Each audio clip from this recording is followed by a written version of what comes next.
brewed my first batch of beer on my kitchen stove. It turned out awful, but I was absolutely hooked. Obviously, beer is our primary focus in what we do here, or at least I'll say that's what our original primary focus was.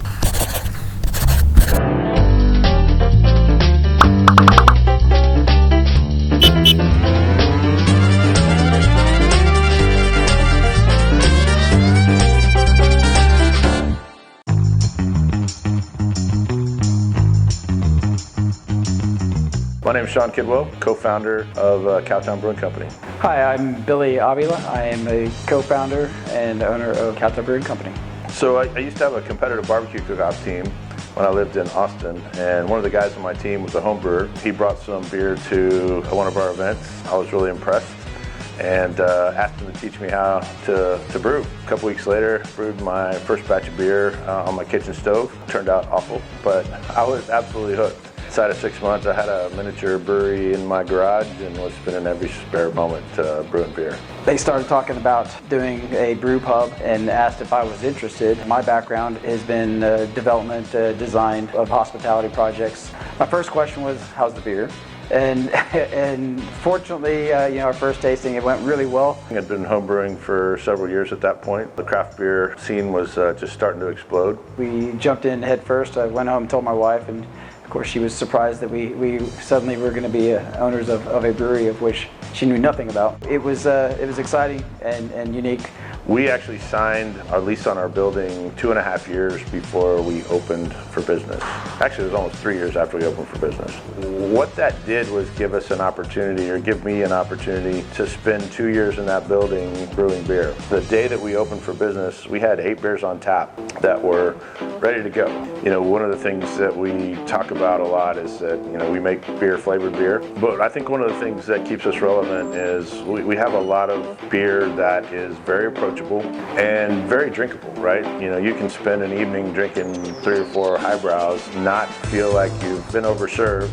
They don't wreck your palate either, right? Highbrow was awarded a silver medal at the Great American Beer Fest. That's the most competitive professional beer competition in the world.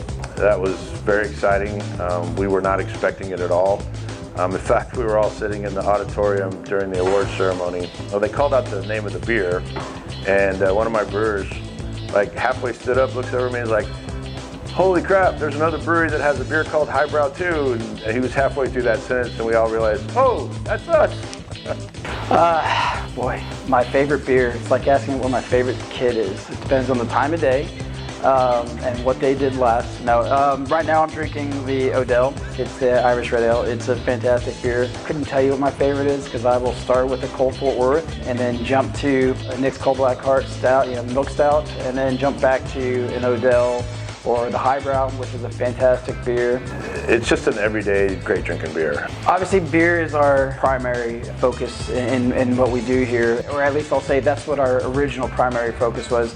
Barbecue and food was kind of the necessary component to keeping people in the tap room. From the very beginning, we've had a business plan to establish some external tap rooms around the market. This space became available. We've added some items really driven by our customers and their suggestions and desires to see things on our menu.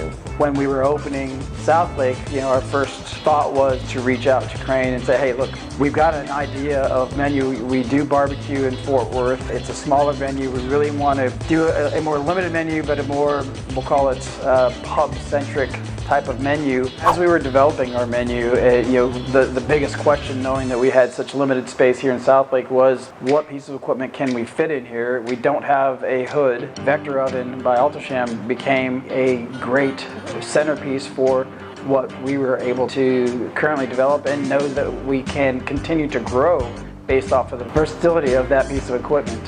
When we went into the test kitchen, they gave us anything from salmon to steak, burgers, brats, and flatbreads. It really was able to open up our menu probably even more than we anticipated. One of the things that we currently are challenged with in this current market is manpower.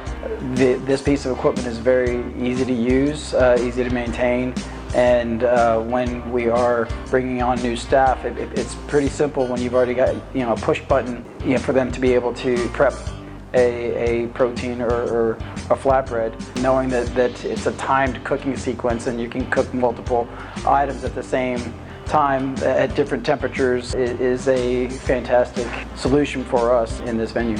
We are kind of pushing the boundaries right now outside of the market. We're distributing in places like College Station and Brownwood and Katy and Houston and Galveston, and we just started distributing beer down to McAllen to our friends at Cook Shack. The Cook Shack team was in early development of their menu, utilizing your test kitchen for quite some time. My partner Shawn had been invited to a number of the tastings as they were going through their menu development and working through that process. They were utilizing beer for their beer batter, and of course the conversation quickly leads to, well, why don't you use a locally brewed craft beer, a la Cowtown Brewing Company? And they have ultimately utilized that beer as their beer batter, and they also have it on tap in their locations that they've opened.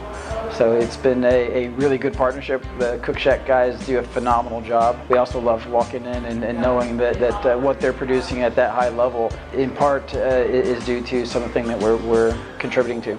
You know, this might sound a little corny, but I think some of the relationships that we've been able to build over the last 3.5 years with our customers, with some of our suppliers, you know, I can honestly say that, you know, some of my best friends currently are people that I've met through this experience, including Billy. I mean, you know, we knew each other well enough prior to opening this thing, but you know, we've been through a lot of wars together in the last 3 years, especially surviving COVID and all that came with that. So it's just, you know, those relationships are probably mean more to me than anything else that we've done. So, Friendship. I would say, without a doubt, from my partnership with Shawn to our families and how we've grown together, how we've grown a family within the confines of our business, the people that work with us, and then, you know, the vendors and the people that help to support us. We literally put our heart on, you know, on the table for somebody to stomp on or not, and more often than not, they're enjoying what we're doing and asking for more. So it's a really good thing and very validating. I just, you know, we've been really fortunate the last 3.5 years. Our customers have embraced us. We survived one of the most challenging things a business could survive, and we're just happy to be here still making great beer and happy that people are still drinking it. So.